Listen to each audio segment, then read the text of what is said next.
What's going on, world? It's your man Chuck Creekmur, aka Jigsaw. AllHipHop's in the building with Dave Anderson, author, motivational speaker, business mentor, advisor, health advocate, and more. He has written this book, The Real Black Agenda, and we're going to talk about it. Exposing the myths, igniting the revolution. Yeah. Dave, thanks for coming in. Man. Talk to me about this book a little bit. What Chuck, made you write it? Thank you for having me. I wrote this book because I got tired of people talking about we don't have no solutions and we need a plan. Everybody knows what the problem is. Well, what's the solution? And for me, I said, okay, I'm going to write it down so you can't say that you didn't hear it, pick it up, read it, the whole nine. And the response is insane. It's my 22nd consecutive bestseller, and it's arguably my favorite book that I've written to date. Yeah. Now, I looked at the Amazon reviews, all fives. Yes. Straight fives. But when you talk about the real black agenda, the word real, that stands out. Mm-hmm. Why did you include the real black agenda? Because a lot of times people will write an agenda for black people and it's condescending, it's disrespectful, and it's for other people's profit, not necessarily the profit of black people. Mm-hmm. For example, when Kamala Harris was running, and this is no disrespect to the former vice president, she said, well, I've got an agenda for black people and black men specifically, and we're going to figure out a way to let you sell weed. I was like, wait, whoa, hold on. You mean to tell me like that's what you think we are? Or you'll have other politicians say, oh, well, we got to deal with the prisons. Okay, yeah, that's a third of black men, but what about what really needs to happen? Mm-hmm. How we get educated or miseducated, how we cut out anything creative and focus on balls and prison pipelines. We focus on the wrong things. And to me, a real black agenda is one that protects, uplifts, and respects our ancestry and also respects the direction we need to go as a people. Mm-hmm. And so that's why I call this book The Real Black Agenda. Plus, I ironically found out after this book was published, there's a book called The Black Agenda, and I didn't even know until the book was already out. But yeah, no, thank God I called it The Real Black Agenda. Yeah, definitely. So you're wearing this shirt, no Yes, handouts, no begging, just power. Yes. That's a powerful statement. Certainly. What made, when you looked in the closet, you said, I'm gonna wear this? I mean, it's my Real Black Agenda shirt. Yeah. The other part of it is we got to stop getting caught in the trick bag and the nonsense of, well, you're asking for handouts when you're asking for reparations. The Japanese Americans who got taken from their homes and their business and put in internment camps, were they asking for handouts or were they asking for repair? Mm-hmm. Is it a situation where you look in every hood in America and the gas prices are extensively higher than what they are in the suburbs?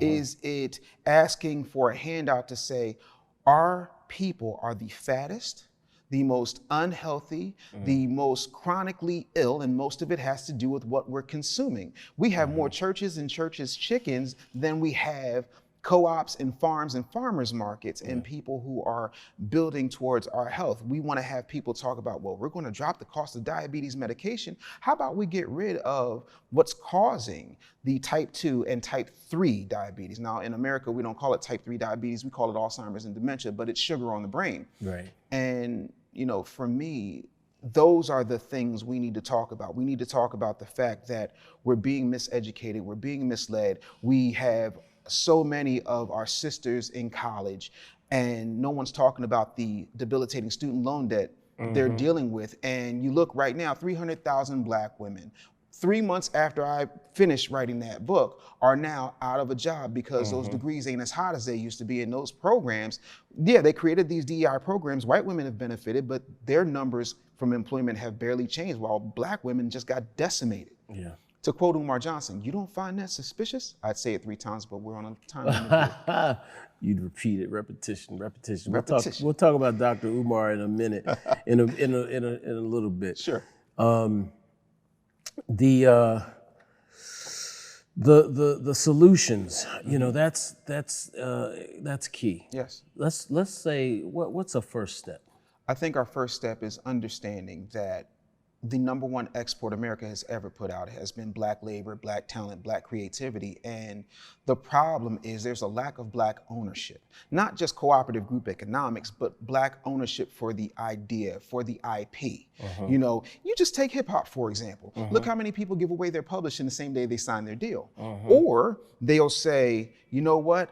I done made all the money I can make. I'm just going to sell this catalog. And then you see how other folks who do not look like us will take that catalog, and all of a sudden it's on Apple commercials, and it's in all different types of forms that it had never been in before. They're cashing out on our hard work. And so I think ownership is extremely important, and control of ownership. So, being Black, building Black, and buying Black needs to be something that goes beyond a slogan. You don't got to go to Chinatown and see Buy Chinese, because you don't need it. It's implied. It's a part of the culture. Same thing with Jewish people. You go anywhere in America. I've lived in 34 cities in 19 states. And what I found for the most part is there's a little Italy, there's a Chinatown, there's a Koreatown. And with Jewish culture, there's a deli district and usually a diamond district. And I'm going to ask you, where's Brothertown? Where's Black Girl Magicville? It don't exist. But you know what does exist? The hood. And that's where they want to relegate us, because we have been told that there's no money there. But you know as well as I do, no business like a McDonald's or Dunkin' Donuts is going to build in a place that's going to not be a profit center. So show me a hood without a McDonald's, I'll show you a hood that doesn't exist. So there's money there. We are just not collecting it. Our dollar stays about 6 hours. Everybody else is, 20 days, 28 days, 14 days, a week and a half. That is a problem. But we're also economically miseducated and undereducated. So we have to realize that if we're going to do this, we have to do this from a real place, not just a cute little festival where we're shooting money guns and talking about business in a 35,000 foot sense, but in a real sense, and talking about this is what it looks like. There are days where there's going to be more month at the end of your money. Entrepreneurship is not easy, and education ain't always going to save you. You have to be prepared to ride out all of this. I know it looks glorious on Instagram, but in real life, I know plenty of millionaires who are broke. Absolutely. Because there's a difference between assets and liabilities, and those are conversations that we have to have without being offended and without looking like just because you don't know something makes you a bad person. And ignorance isn't always a bad thing. It's an opportunity for you to learn what you need to know. Right. Hey. Now, I was talking to somebody about hip hop specifically, but it seems to be almost like more broadly about Black folks. And he basically was like, we've just trained people they can take from us and there are no repercussions, and they can take from us and monetize, or we give it away and they can monetize. From a hip hop perspective, it sounds about right, especially when you're looking at the other art forms or creative spaces that we've made and then made popular. But as Black people as an export, it seems to apply as well. Yeah, absolutely. What are your thoughts on that? Well, a couple of things. The first thing I'll ask you, because you're Mr. AllHipHop, name me the Black record company. The Black record company. Not a label. Yeah. Not an imprint. Okay. The Black record company. I don't know. They don't exist. Yeah. You know what I'm saying? We either build it up and then sell it, or we have the label, but somebody else handles distribution. And I find that very laughable in an age where, what do we really need distribution for? Yeah, the marketing dollars are nice, but you know as well as I do, the average deal is going to be what, 8 points? And everything comes out of that 8 points, right? So all your recoupables, everything comes out of that. So you're basically whoring yourself out. And what I find so horrible is you'll hear Black people say, I'll never take a payday loan. What do you think a record deal is, boo-boo cakes? They've done it to everybody. And it's like, okay, they're gonna give you this big old signing bonus. And then when your album doesn't do that well and you're sitting up here struggling, guess what they're gonna do? They're gonna sign you again or say, hey, give us your publishing, or so at what point do we not realize that all we gotta do is get behind these folks, and we don't need them. We got to start building up our own type of situation, whether we build our own SoundCloud or exploit SoundCloud for, digital independence, and start showing up to shows again. Not just the shows they tell you to show up to. Start building your own awards. I love what they did in Nashville. They created the Southern Entertainment Awards. That thing's been around for 21 years now. Like, we need more of that. I look at what just happened with BET Hip Hop Awards and all that good stuff. That doesn't surprise me. Right.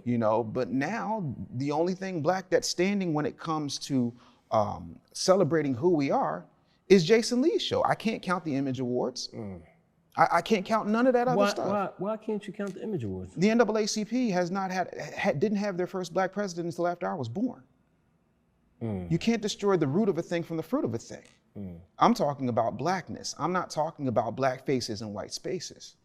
I'm talking about things that are owned by us. Like, you're getting upset, not you, but society's getting upset at BET. But Bob Johnson sold BET before my oldest daughter learned how to walk. Right. She's 26. Let's do the math here. Yeah. So at what point do we not say that our addiction to palm-colored adjacency or the illusion of access is more valuable to people than us thugging it out and building something from scratch? Because they're throwing you an easy button that comes with a whole lot of chains and conditions that you can't get out of. Look how many people are trying to get out of deals and walking away. And then when they do, look at what they did to Chamillionaire. All of a sudden, Chamillionaire can't rap? No, he went and got an audit, and all of a sudden, he was persona non grata. Yeah. That's the thing. And then look who gets elevated. The people who go along, the people who partner. For every Jay-Z, there's a Dame Dash. Right. Well, that was kind of where I was going to go next with it. You know, what about racism? Like, racism is very real. Sure. The penalty for someone that's perceived as too black or too rebellious is powerful. Yes. I know a little something about that. Yeah. What I will say is this. I remember being interviewed at some venue. I don't remember what the venue was, but the person was like, well, what's your issue? And I said, my issue is you got these folks who will act like it is okay to exploit our women, to exploit our young people, to promote gang culture, but they would not let their kids who live in gated communities and are palm colored, while they listen and consume 70% of it, they would never let their kids participate in that type of stuff.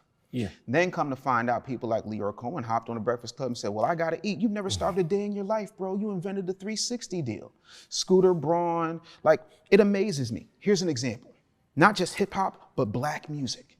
And when I say black music, I mean throughout the diaspora. Yes, I'm a foundational black American, but I'm black wherever I go.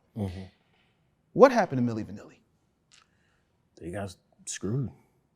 Yeah. But here's what the narrative was. The narrative was they lip synced and they fooled everybody. Right. Do you know who was in charge of the record company? Clive Davis. Okay. Clive Davis was in charge of the record company. And I'm not saying anything that isn't true, because Fab is alive, Rob is dead. But Fab told me himself, Clive Davis knew everything that was happening. Yeah. And they put them little boys up there. The same reason that they threw Martha Wash in the back of the room and put models up when she was singing. Right. They continue to say, if you don't look a certain way, if you're not the right type of black, if you're not culturally offensive, if you're not question markish, then you can't be out front. So we're going to put you in the back, and then we're going to exploit these cats. And then when the cat gets out of the bag, we're going to run off and act like, oh, we didn't know. There's a whole documentary on it on Paramount Plus. I saw it. It was great. And that's my thing. It was redemptive too, by the way. It really was. And that's the thing. You look at who continues to get screwed. And when you look at just the amount of people, right? People look at what Puff did, and I'm not excusing his behavior, but who taught him? Allegedly. I'm not even going to say. No, but my whole thing is, you look at, David Foster said something very important when Whitney Houston did her last album. He said the difference between Whitney Houston and Barbra Streisand is only the instrument. Whitney's instrument has been through hell. Barbara's has not. That's why Barbara can still sing. And I think, and I'm paraphrasing, so forgive me, David Foster, but I remember him saying something along the lines of, I think it's criminal for a voice like that to even be pushed at this point, because it's just not what it used to be. And that's going to diminish her legacy. Yeah.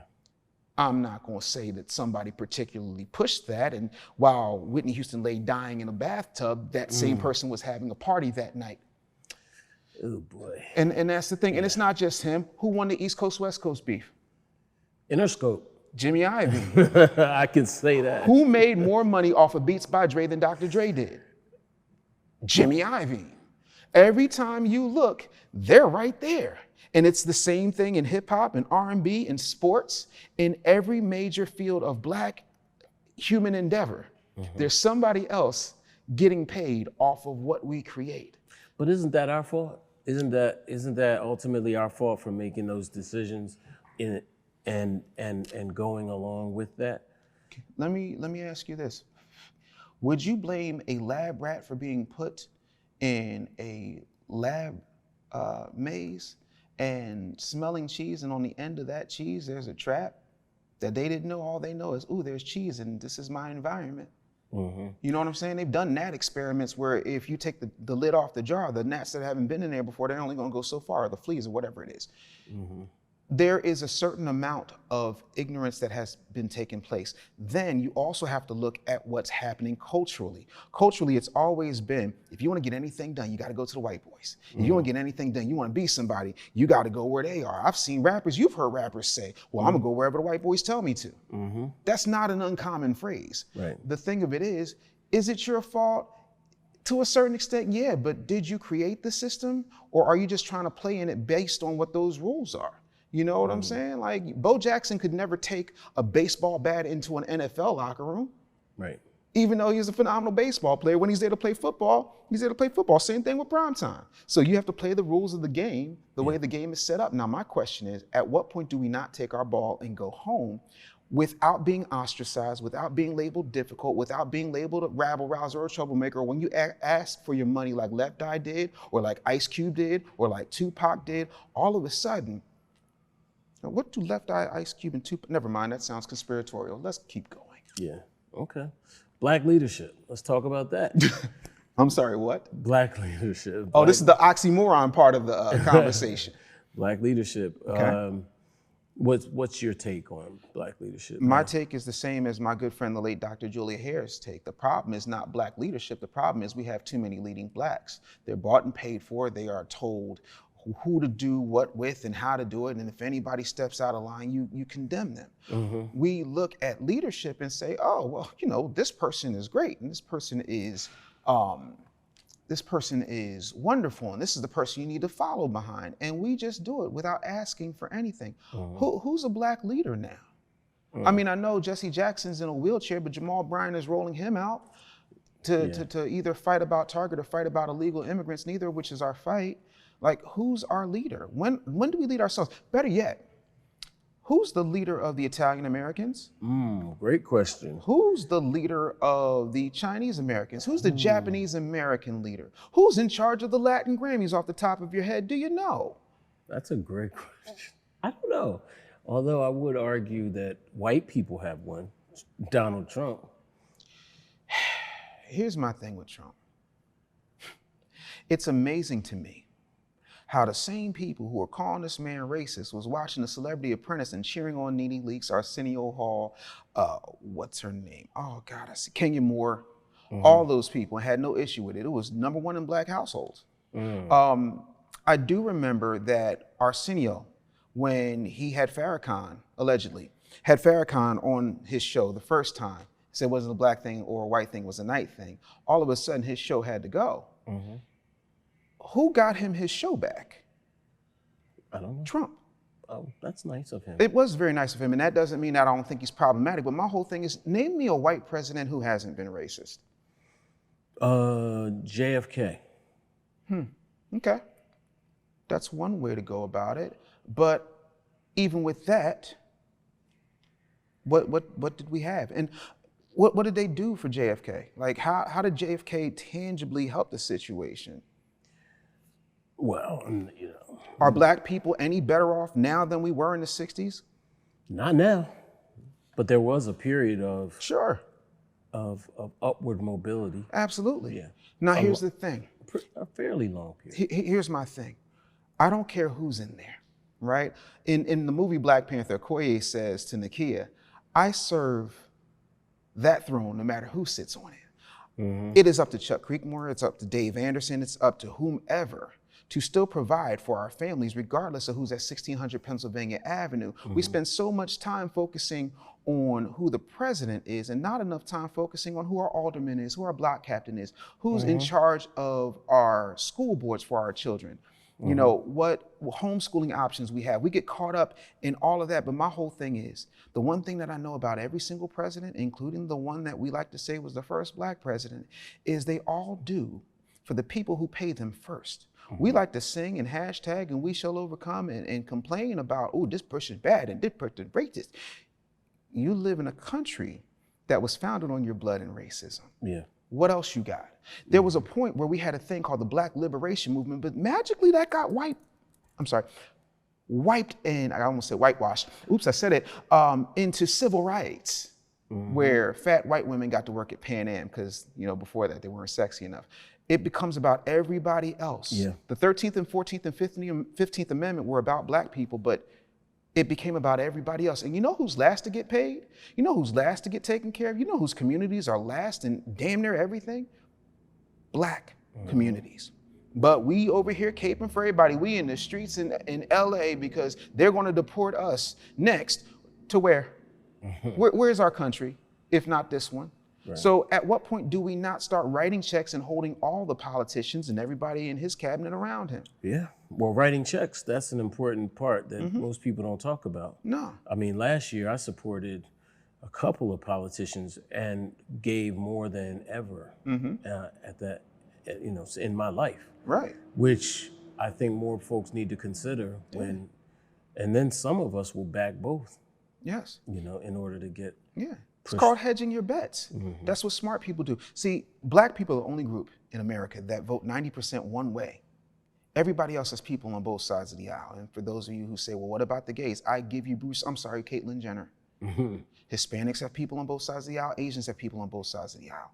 Then we don't hold our black politicians to a higher standard than we do the white ones. And to me, I expect black people to behave differently, especially when our votes and our dollars put them there. Right. Here's what I mean. If you were to Google, and I challenge anybody on this, Google, there are caucuses for every important group. There's a Congressional Black Caucus, there's a Congressional Hispanic Caucus, and there's a Congressional Asian Pacific American Caucus. When you look at the Congressional Black Caucus versus the other two, the Congressional Hispanic Caucus says, our fundamental issue is making sure we secure America's promise for Hispanic Americans. The Asian Pacific American Caucus says, our mission is to secure the American dream for Asians and Pacific Island Americans. The Congressional Black Caucus says, we want to secure the American dream for all different types of marginalized people. So the black people ain't putting black people first because everybody's afraid to say black. That's why we get all these terms. I knew Tupac, I don't know BIPOC. I don't know who that is. You knew Tupac? Yeah. Oh.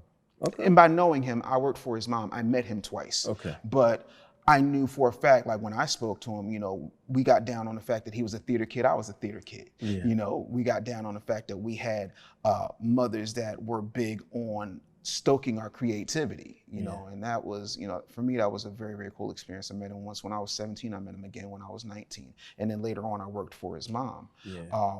And my whole thing is, they don't talk about that side of that man. We have to control our image, but that's the thing. We're all about people of color and being so inclusive and black and brown and instead.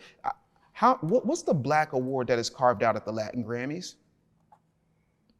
What is the part of Chinatown that's carved out for black people?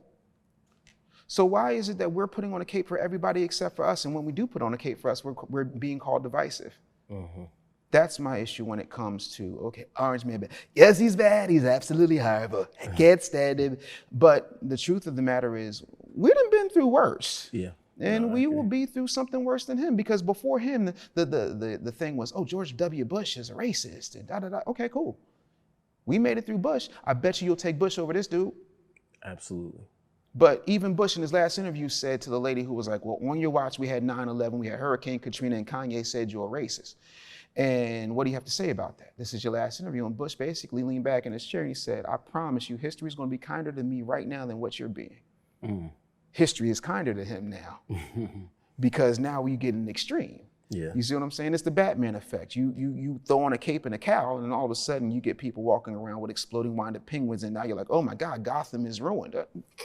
Come on, man, listen. Now let's go. I want to go through some of the chapters real quick in this book. You've got chapter 1, the setup. I'm just going to run through them.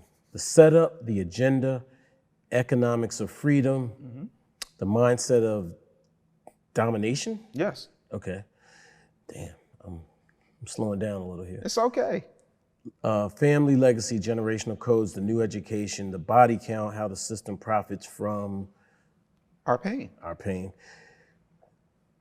Culture as currency, the vote, the agenda, what we're building, who's it for, receipts and references. Yes, sir. because the thing that I did not want to do is write a book that was just full of my opinions without having any type of factual basis. So chapter 11 is receipts and references. I wanted to make sure that you could look. If I say this happened on this date, you can go and look it up. If I said I saw this on YouTube, I'm going to give you the link and the timestamp. Yeah. So you can feel how you want to feel about the facts, but they're still the facts. Right. You know? Okay. Now let's talk about something that I'm wondering what happened with. I saw some promotion around you being on the Breakfast Club. Yeah. And I was like, well, when's it dropping? When's it coming out? That is yes. You know, Charlemagne, you've known him a long time. Yes. I've known him a long time. Yes. And we've both been on that platform. It's an amazing platform. Absolutely. I should add. And shout out to Lauren LaRosa, who's on there now too. Brilliant. Beautiful addition. Absolutely. But I haven't seen the episode with you, and I'm wondering what happened. I don't know. I wish I could tell you I went in there and told everybody to go F themselves, or it was a contentious interview, but none of that happened. I've been with Charlemagne 20 years. It's the question I'm getting, because I taped the interview on June 25th, and we're well into August at this point, and it hasn't run. I don't know why. That is a question for the Breakfast Club. What I will say is they knew what the book was. I gave them the book ahead of time. They had it in digital form, physical form, Audible. So I can't really say why they would not run the interview, because especially if you've known me, their producers know me 30 years, Charlemagne's known me 20 years. You know how I get down. I didn't say anything that I haven't already said publicly. My main thing is always going to be what it is, which is I don't see anything wrong by saying I'm proud to be Black. I love being Black. To me, it's like the concept of Black Lives Matter is a beautiful one. The execution from that particular organization is a bit much. I don't have an organization. I'm just saying we need to be Black. We need to be proud. We need to circle our wagons around each other. And I did not think that that was too radical of a concept. Now, in all fairness to the Breakfast Club, I've been an executive producer of a nationally syndicated, very top-rated show several times. And I know how many interviews get put in the can, or how long it takes for those things to get chopped, edited, and released. I also am not set up to believe that I'm on the level of a John Cena, Idris Elba, a Tisha Campbell, a Full Force, or a Kid from Kid and Play. I understand that it might take some time, but I do think because of the things I said in that interview, I think it's important for people to see it. And for me, just as a practice, with very few exceptions, I very rarely sit down for an interview when I don't have my own camera person. You're different. I've known you for a very long time. I know you're going to put it out. But I wish I could tell you that something volatile happened. I mean, we took pictures. We had a great time.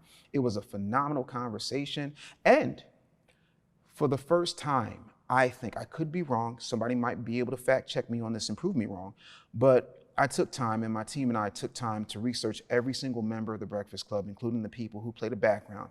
And I gave them each an estimated $2 million plan as to what they could do based on the holes I saw and the holes my team saw in what they were doing. And I gave it to them in shiny red envelopes. I gave one to Just Hilarious. I gave one to Radio Big Mac. I gave one to absolutely everybody. I don't know any other business person, I don't like the term guru, entrepreneur, whatever, who was going up there and said, hey, here's something for you. No pitch, no nothing. This is what it looks like in practice to actually do this. I'm not a talking head. I'm not a substitute teacher backed by Steve Stout or somebody else. I'm a person that actually left the industry and started building businesses and coaching and writing books. You don't write 23 books as a moron. I've done some things and I've failed a whole lot. So outside of what I've already stated, I can't imagine any reason they wouldn't let this interview go. But again, that is a question for Charlemagne, because if it was up to me, it'd have been out, because I got the footage. I just respect the platform too much to just bootleg it like I'm a rerun at the Doobie Brothers concert.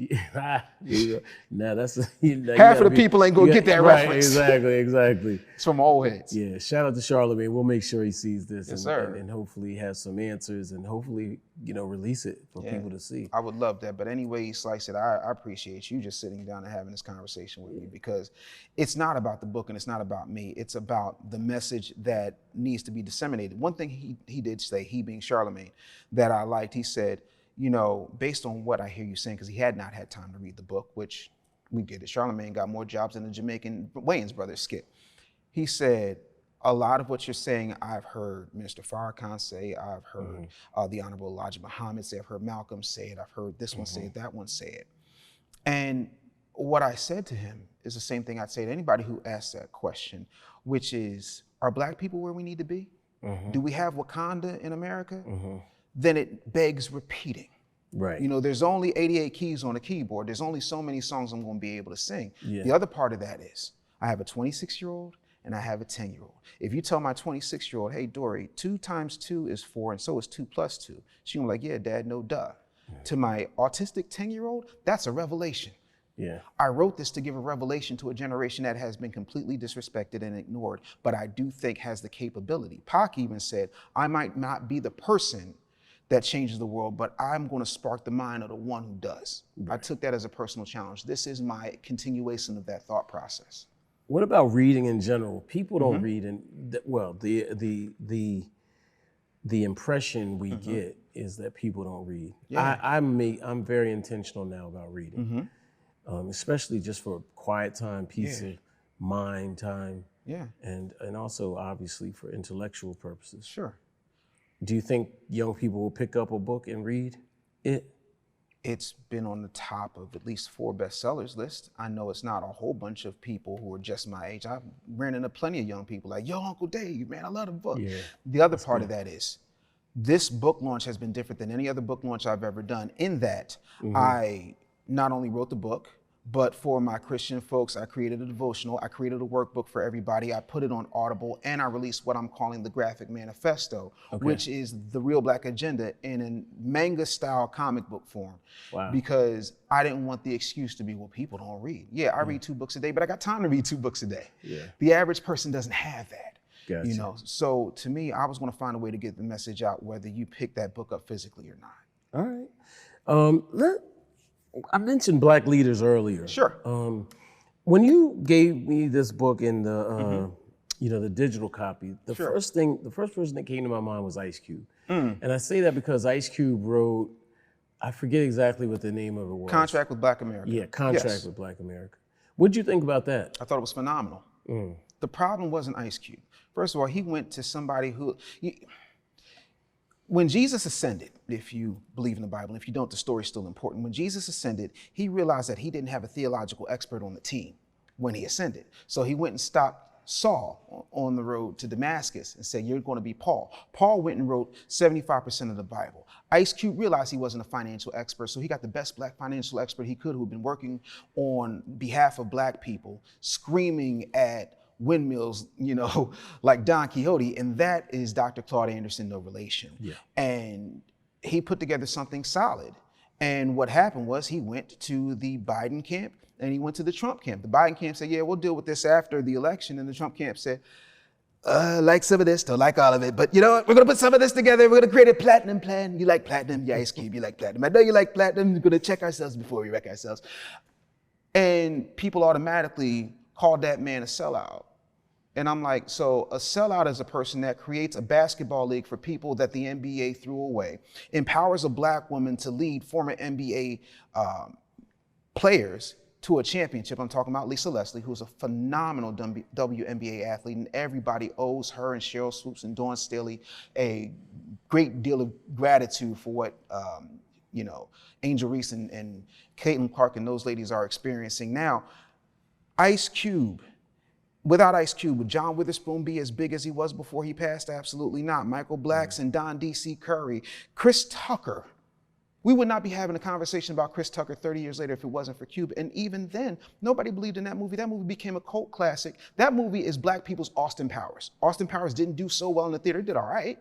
But home video and then, watching it on cable, Friday became the blueprint for a completely different genre of movies because, for those of us who grew up in the hood, yeah, the hood was dangerous. Yeah, we had to take, crack vials out of the grooves of our Timberlands before we went in the house, but we had a lot of fun in the hood. And he showed that. And he also showed that you can evolve from being one of the forefathers of gangster rap to being the are we there yet guy, being the guy who is putting other people on, and being the guy that realizes that even though I'm rich and I'm able to put my kid in positions that most people can't put their kids in, My people are suffering and I want to do this. I don't have an issue with anything Ice Cube did. I have an issue with the way black people responded to it because black people still love Steve Harvey, but cancel Chrisette Michele the same way they tried to cancel Ice Cube. If we're going to be consistent in our outrage, then we need to be consistent in how we revere or diminish or disrespect people who go against the program. Yeah. That said, I don't care who the racist is, whether they happen to love an elephant or a donkey. If they're a racist, we need to shame them and then hurt them financially. Okay. That's just where I am with it. You've made public commentary on Dr. Umar. Certainly. Now, Dr. Umar, I'm not sure what we're looking at this point. What are your thoughts on him? In rural Georgia, there's a kid named King Randall who's a year younger than my 26-year-old. He Tony Stark'd a school. And by that, I mean he built it with a pile of scraps in less time than Dr. Umar had been promising the school. He didn't get $2 million in donations. He isn't the world's most requested scholar by whatever metric Dr. Umar claims that to be, and I can't dispute it, so I'm not going to refute it. What I do know is that $400,000 of that $2 million was used to buy the school. It does not cost that much to renovate the school. I have donated to the school because just like I vote, whether I feel my vote counts or not, I vote so that I have a right to complain when something doesn't go well. You've invested in things before, correct? You've had investor meetings before, correct? Absolutely. When was the investor meeting for the Frederick Douglass Marcus Garvey Academy? I don't know. Therein lies the point. Yeah. I think when you have a situation where you're taking donations, you have to be transparent. Right. When that doesn't happen, there's an issue. You have to look at what happened with GoFundMe. You have to look at what happened with Cash App. You have to look at what's been happening now. His accounts are frozen, and there are some discrepancies with his tax returns leading up to 2019. I think that he thought that he could pull this off by himself, and he spent a little bit too much time leaning into the fun, hokey meme, I'm the Snow Bunny Undertaker, Black Queens Forever, Snow Bunnies Never narrative, and not enough time into taking into account what it takes to build a school. Right. My aunt, my uncle, my mother, my grandmother, hell, even my daughter are all teachers. And have you seen the curriculum for the Frederick Douglass Marcus Garvey Academy? No, I haven't seen any curriculum. Can you name a teacher that has been hired or said, I've signed on? No. Have you found a child who said that they're going to be matriculating in the fall? No. What we have had is paint jobs, memes, block parties, baby mamas, girlfriends, side pieces, and things of that nature. And I don't wish any ill will on Dr. Umar. But I think his best move would have been if I was coaching him, I would have said right around COVID, your best move is to take this situation online and create a supplemental program. It works for Khan Academy. It works for Harvard even has an online program that you can take. EDX, there are all these things that you could have easily done. Right. And saved yourself a whole lot of overhead, because what's happening is because of the lack of transparency, because of the antics, because of the fact that we don't have a curricula, we don't have any type of, scholar other than him attached to this situation. You got people like D.L. Hughley who's like, yeah, we can have a debate at your school as soon as you open your school. You're leaving yourself open. Yeah. And that in and of itself becomes a problem, because if a kid can figure out how to do this and you can't, and then you got people like Lord Jamar who said, listen, I got family members that open a school. I've sent my contractor down to Dr. Umar. I sent my attorney down to Dr. Umar to see if we can help. And you know what we get? Either crickets or a block party or a barbecue. Or if somebody says, hey, I think you might be in over your head, then you're a YouTubian struggle streamer or you're a hater. And no. Yeah. Black boys need a place to be. He said it himself. Black boys get penalized and treated like criminals because we like to move around. Right. That's why our favorite class was always either gym or recess. Yeah. Even the nerds of us. Right. Because we got to move around. We need this to happen. And if it doesn't happen, somebody needs to pick up the ball and run it into the end zone. So it's not about, not liking Dr. Umar. I think Dr. Umar is hilarious. I also think as a father of a child with autism, Dr. Umar gives a whole lot of advice about IEPs and how to navigate that system. Can't take it from him. I think he's brilliant. Can't take it from him. This school is the albatross around his neck, and it's going to hang him if he doesn't produce something very soon other than we got a building, let's paint. Yeah. Okay. All right. So we're going to wrap up soon, but I want to get from you your top 5 dead or alive. And it can just be your favorites, or it can be who you think are the best rappers of all time. Okay. Because you are still a hip hop head. Oh yes, right? absolutely. Right. I just want to make sure. I love hip hop, and I'm gonna get blown to smithereens. Okay. For my top 5, and my top 5 come down to my favorites, and I have my reasons for my favorites. Okay. And this is in no uncertain order. All right. Ice Cube's on that list. Okay. Lethal Injection changed my life.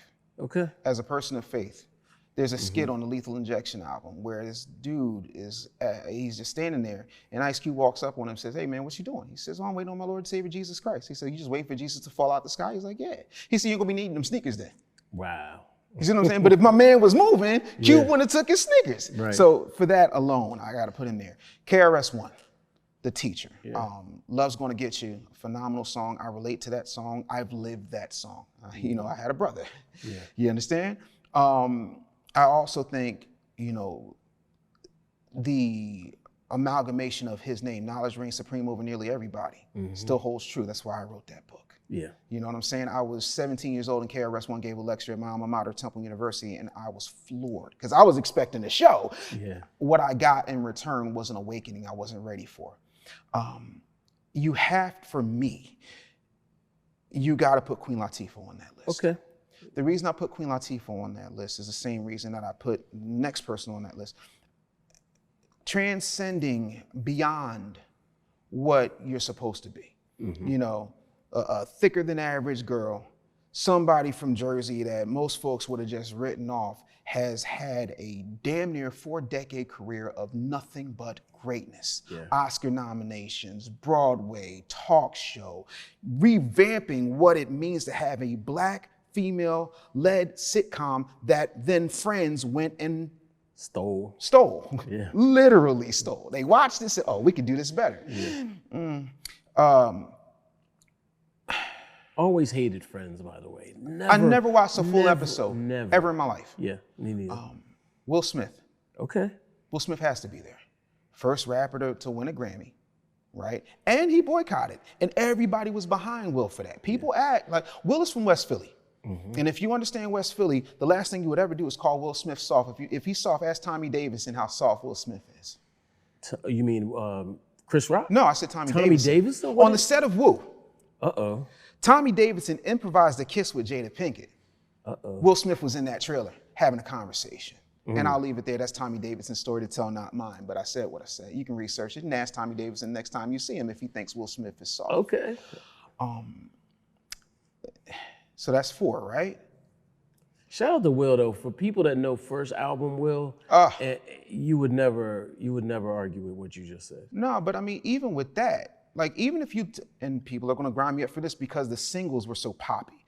But if you go and you listen to Big Willie style, that record is incredible. Yeah. Shout out to Ryan Toby who ghostwrote a lot of those records. Okay. But you know, what he did with Larry Blackmon and Cameo, that record Candy, did you ever hear that record? Excuse me, miss, can we tap for a second? I'd ask how you doing, but you fine, I reckon. Wait, do you have a man? Because I ain't in home wrecking. No? All right, cool, just checking. Like the way he took a classic that was played at every family reunion and barbecue and turned it into something that was just out of here. Like, I think people don't understand the level of that man's talent. Plus, Will is a researcher. When you take time to say, what do the biggest movie stars in the world do? How can we make that better? Yeah. Then it becomes a collaborative effort. Plus, Will Smith had something that I think a lot of people now understand was very powerful. He had Jeff and he had Charlie Mack. If you don't have a Charlie Mack on your team, you are losing. I'm sorry, Meek Mill's best records were when he was with Charlie Mack. I will die on that hill. Yeah. So that's 4. I gotta give you a 5th. God, this is such a hard thing. Because in my head, it's a 3-way tie with Rakim, Biggie, and Pac. I'll give you a 3-way tie. Go ahead. Yeah. Rakim, for me, lyrically dominant. Took 20 years off and made a Truth Hurts single relevant. Here it is, a groove slightly transformed. No, he didn't write it, but that cadence, Will stole from Rakim and admits he stole from Rakim. Yeah. right? Tupac took an art form and elevated it in a way that very few people did. In that he could paint pictures like Slick Rick. He could give you gangster stuff like Ice Cube. He could give you Mama's Boy track while keeping your manhood and street credibility intact. He acted as if he wanted something better, and his next move was always more. Where he would have been where Will was had he lived. And so I said three-way tie, right? So then you look at Big. What made Big dangerous was when Big was working, he was working. When he wasn't, he wasn't. Right. But he could take your style. The only person I've seen do Bone Thugs and Harmony better than Bone Thugs and Harmony aside from Biggie is Mariah Carey. Okay. Big was one of a kind. And Big understood Michael Jackson's influence on hip hop better than damn near anybody. And when people say that, Michael didn't influence hip hop, I got a debate with Touré one time about this. And I said, well, it's funny because the engineer who engineered This Time Around, which is a record with Biggie and Mike, said that when Biggie saw Mike, he said, "You're such an inspiration to me." So if the king of hip hop, on a lot of people's top 5, said that Mike was an inspiration to me, that's all I need to say. Yeah. So, that's my top 5 with the asterisks. All right. Yeah. So wrapping up, talk lastly about your health and wellness journey a little bit. Yeah, man. And I've known you long enough to when you were over 300 pounds. 561 pounds. Man, that's crazy. Yeah. I lost 343 pounds. That's like two to 3 people, depending on the size of the person. Yeah. I weighed more than The Undertaker and Kane combined at one point. You know what I'm saying? I weighed more than the collective unit of my family and my household. Yeah. A couple of things. First, my wife came to me and she said, "I love you. I don't care how big you are. What I do know is I want you to go out in the world and show me where you see a bunch of elderly, almost 600-pound men, and then I'll never say another word to you about your health." It wasn't about my weight. It was about my health. And so I took steps. I saw a therapist because I came up with a grandfather who had a 6th grade education, but said, take all you want, eat all you take, because he had to feed 6 kids. And so, you got 15, 16 grandchildren, so you couldn't waste food, right? Right. Also, culturally, when somebody dies, we had a repast, and that repast fried chicken is the tastiest chicken you will ever have. It makes you almost forget that your loved one died. We have divorce parties, we eat, and when we have weddings, the reception, what kind of plates you getting, beef or fish or chicken, or whatever the case may be. Everything around us is about food, and we need to start living our life, eating to live, not living to eat. And that became a thing. Also, I was in broadcasting, I was in radio. And I came up from 1987 till I say 2001, that part of my career, most people, you ain't see nobody. Yeah. The days of the fat DJ got over real quick. And for me, I want to be able to dance at my granddaughter's wedding, and neither of my daughters are pregnant. Right. I wanted to live. I wanted a better quality of life. You like comic books. You ever notice how people say like Spider-Man is like 10 times stronger than a normal man? First of all, as a person that can now run up and down the steps multiple times, I will tell you, we really downplay what it means to be a normal man. Normal feels amazing. Yeah. I did not realize I was carrying so much weight. And once I stopped digging my grave with a knife and fork, I had more time to spend with my family. I wasn't always obsessed with what I was going to eat. And then I realized that we have a lot of vitamin deficiencies. We have a lot of things that could be cleared up. And again, I already talked about type 3 diabetes. My father suffered from Alzheimer's. My grandmother suffered from Alzheimer's. My grandfather suffered from Alzheimer's. That is type 3 diabetes. It is sugar on the brain. Yeah. We got to look at the high fructose corn syrup. We got to look at what we're being fed, how quickly we can go get a 2-piece meal, but how hard it is for us to get good whole foods. And it's not a coincidence that most public schools in Black neighborhoods don't have home ec, don't have a kitchen in it anymore.